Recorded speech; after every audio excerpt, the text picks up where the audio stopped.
On a rainy spring day, my primary goal was to see their amazing 30-acre organic farm, which in certain circles is the talk of the state. What began in the late 60s as a simple garden has blossomed into a world-renowned 6-month intensive apprenticeship program that's open to both students and anyone with an interest in learning more about farming.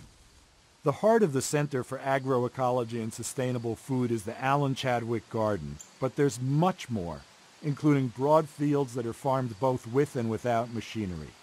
I caught up with Center Director Daniel Press. I mean, one of the reasons we're here is that when I first got to California, every time you'd run into a gardener or a small organic farmer, the word Santa Cruz would come up. That's right. So you've clearly spawned hundreds, if not thousands, of people who are affecting organic agriculture, in the United States all the time. We have over 1,500 alumni from our apprentice program, and then 300 to 400 undergraduates here doing this work. If we had a degree in sustainable ag, we'd have the most undergraduate majors in the country overnight. This place we're in is an ag experiment station, it's a working farm, and it's a teaching facility. It's really a people's farm. It's open, it has fierce devotion by the community. It's a lot of things to a lot of people, from preschoolers into retirement. We like to call this the mothership of organic agriculture. But it's not only about research. Some of these strawberries, blueberries, and other gorgeous produce will end up at farmers markets and in the university's dining halls. So we're going to look at the field that services the dining halls? Yeah. Well, this is beautiful. Tim Galarno, a coordinator with UCSC's Food Systems Working Group, explains how their land, the oldest organic farm on any university in the country, helps feed students and the local community. You're doing real food movement here?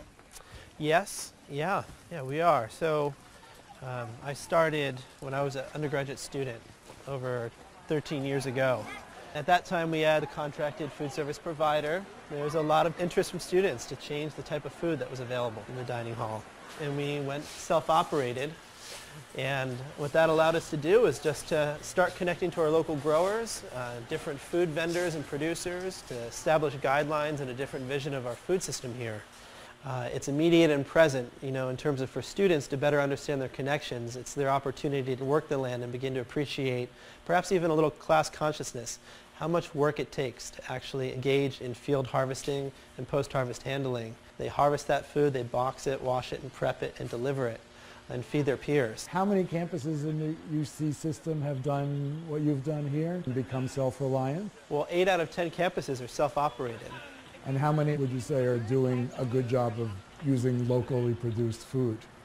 Well, they all now are, I think, doing it more so than they ever were before, because each campus has to report where they're sourcing, what they're connecting with, as well as how they're educating their staff and their students around their vision and work. So it's not just about the organic food, it's about that holistic vision of how are we supporting our students and our community, and it touches on many key points of the work and the movement. That's great work. It's really great work. Yeah. A big part of the center's commitment is to grow not just food, but young farmers, which is a good thing. Wow, they're huge. Yeah. They're like plums. As these students and apprentices from the community move on to become growers, food advocates, and researchers, it's great to know that they have a deep understanding not only of techniques, but of how the food system works. It's so great. All right, we actually have to fill boxes, or can we just stand there and eat?